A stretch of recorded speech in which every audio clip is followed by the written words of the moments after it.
Hello everyone, it's Linda here and I am bringing you your daily dose of fiber.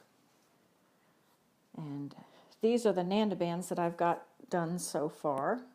And if you're not familiar, Nanda bands are a new project that I've been working on. About a month or so ago, I was doing one of my Daily Dose of Fiber broadcasts, and a wonderful young lady named Nanda came in, and she was visiting a children's hospital in Brazil at the time. And I wanted to do something for these kids, and I knew that I couldn't make them each a hat, but what I could do was, with the stitches that I was teaching, I could knit armbands, wristbands, and wrist cuffs. So that's what Nanda bands are. And this is what I've done since the project started. So for today's stitch, it is the Oblong Texture Stitch, and that's what I'm going to show you how to do today. So let me get this out of the way, and I'll get started on it.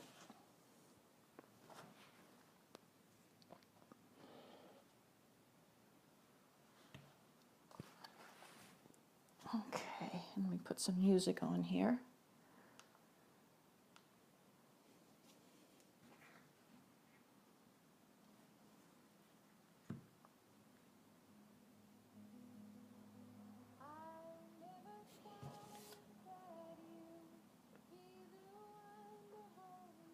Okay, we've got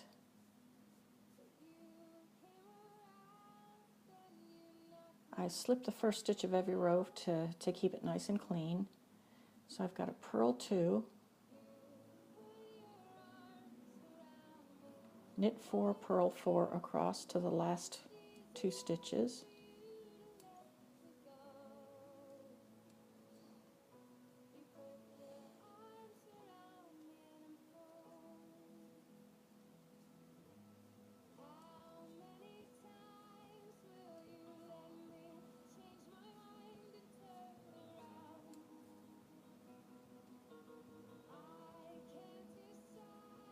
And the last 2 stitches are purl 2.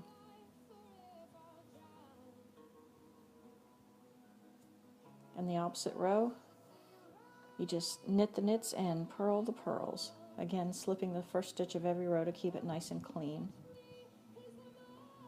So I've got knit 2. Hey Bree! There you are. So it was knit 2 and it's purl 4. You made it! Yay! I'm showing how to do the Oblong Texture Stitch.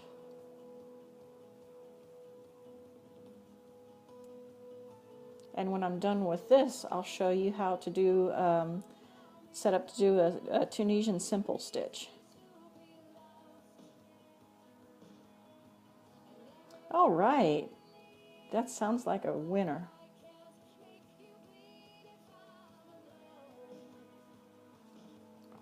Okay, then after just 2 rows, you just switch it, and then you knit the purls and purl the knits. Again, I slip the first stitch of every row. So it's knit 2, purl 4,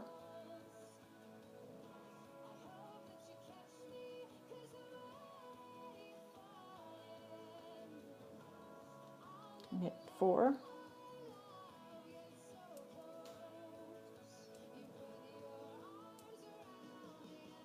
purl 4.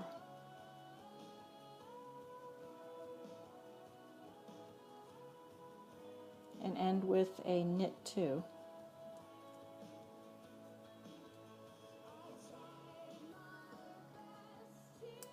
And again, on the opposite row, you just purl the purls and knit the knits.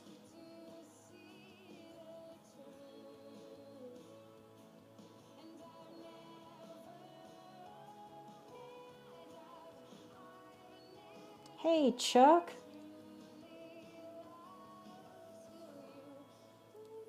Chuck is here.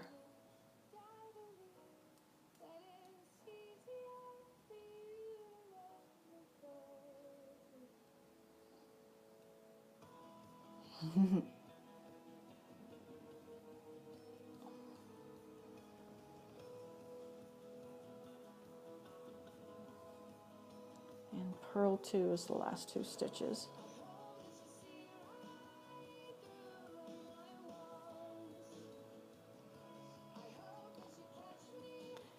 And so that is your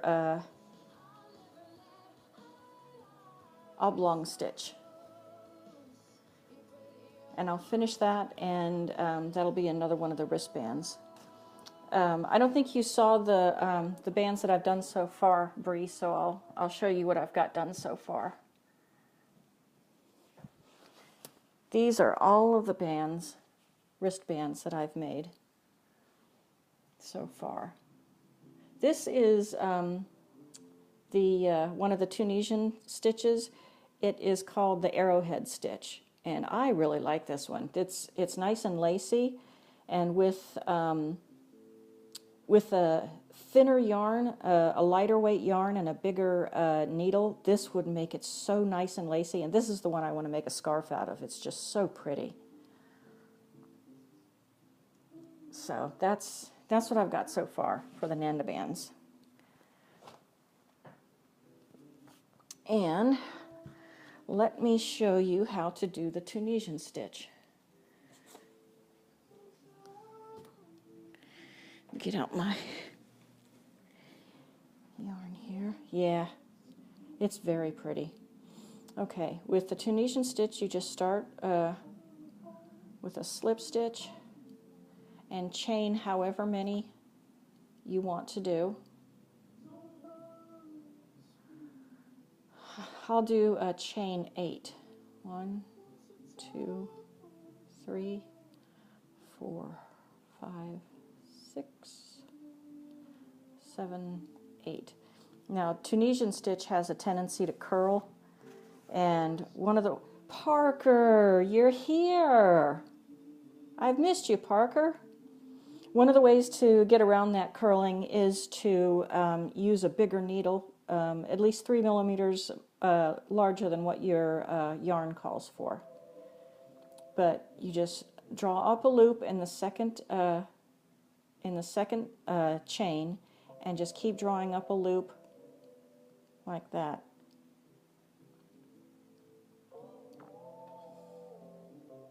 Your absence has been felt, Parker.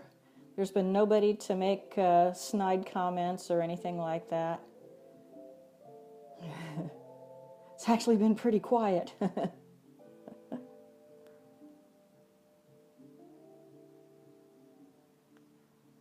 Oh, no. Okay, and then that's the first pass. Now on the second pass, you pull through 1 loop and then pull through 2 loops the rest of the way. Pull through 2, pull through 2, all the way back. And that's your second pass. And then on the next pass, go through the loop. Julia!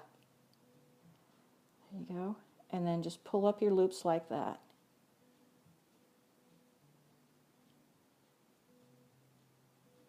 Yes, you made it. Yay. And then on the last one, you go through the two on the end there. Yes, more crocheting. Stitch bitches in the house. Yeah, buddy. All right, and then pull through 1 and then pull through 2 across. We've got a new stitch bitch. Bree is in the house now, and she's one of the new stitch bitches. So, welcome, Bree.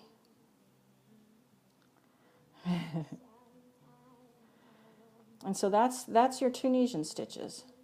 That's the Tunisian simple stitch. And I know. I'll show you. I'll do one more pass, and then I'll show you how to do the Tunisian reverse stitch.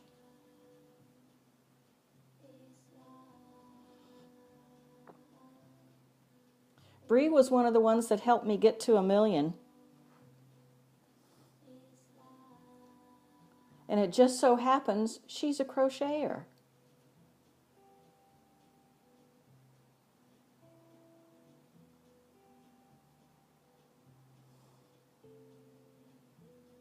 Hi, April. Okay, now on the Tunisian stitch, yeah, of course we do. You've got the bar in front here. There's also, you can see there's a bar in the back right here. So for the reverse stitch, instead of going through the bar in front, you go through the bar in the back. And that's not as easy to show.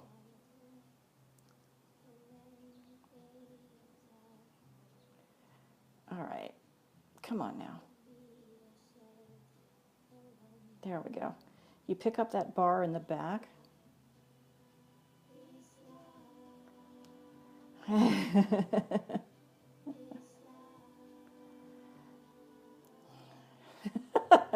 The bars in the back. Yes, different kind of bar, Julia. You may want to hold it like that to pick it up. It makes it a little bit easier.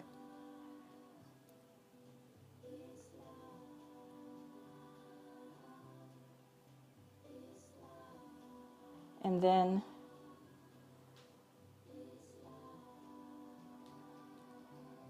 go through the front to get the last one there. You know, I don't like that. I'm going to go back.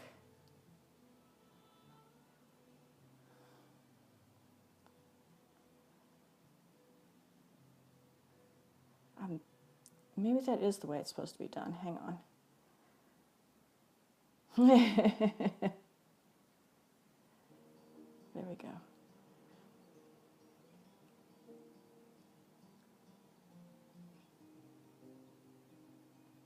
Yeah, here we go. Whoops, too far down. Oh, that's okay. You do the best you can, Pratt. Oh, I'm sure there's plenty of knitting stores, Julia.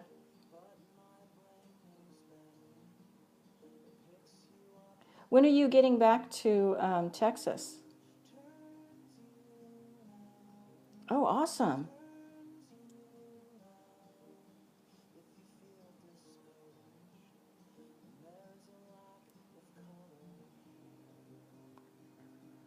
Early next week. Wow, you're going a while. Okay, now I'll show you how to do the Tunisian double crochet.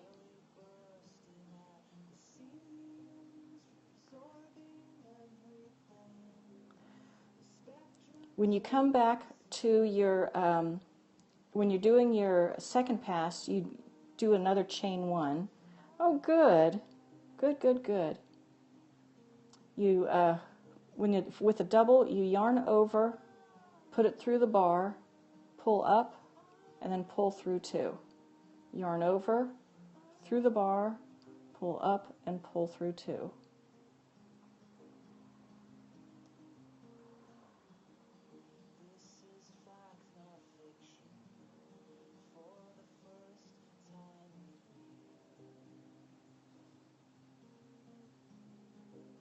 Yeah, it is therapy, isn't it? I know it is for me. Okay, so that's the Tunisian double crochet stitch. Then just go all the way back like with the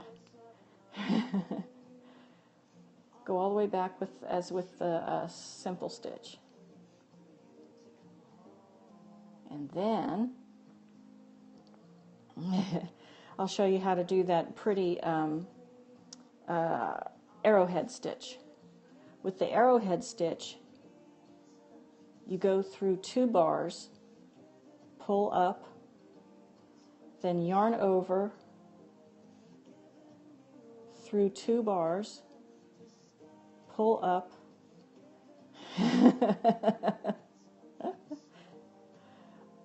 pull up, yarn over, and then through the two. And then, whoops, one at a time, one at a time.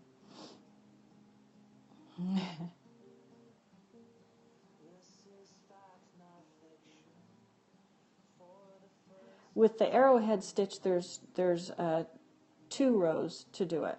Okay, now you've gotten the row with the holes in it. You go through the first bar, and then you go through the lace hole made. And you go through the bar, and then the hole.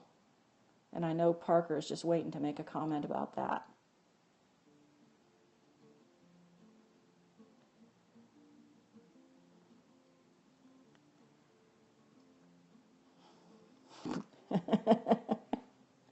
Crocheting is really easy. I like that it's more, yeah, I do. I like it because if you drop a stitch, it's not as irritating as with in knitting. If knitting you drop a stitch, you're pretty much screwed.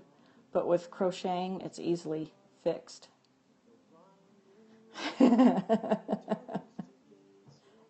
Hey Parker, did you happen to catch the replay on how to fix the length of the ties? If not, I'll go ahead and show you.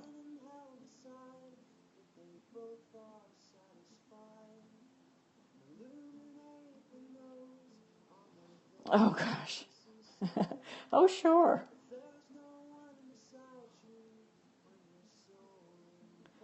Yeah, I think I'd have to disown my dad. Okay, well then I'll go ahead and show you if you'd like to see.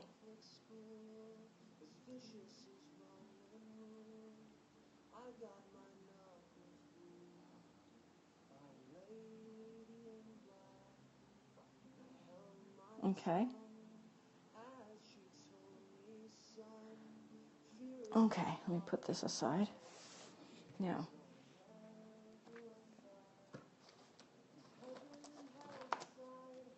this is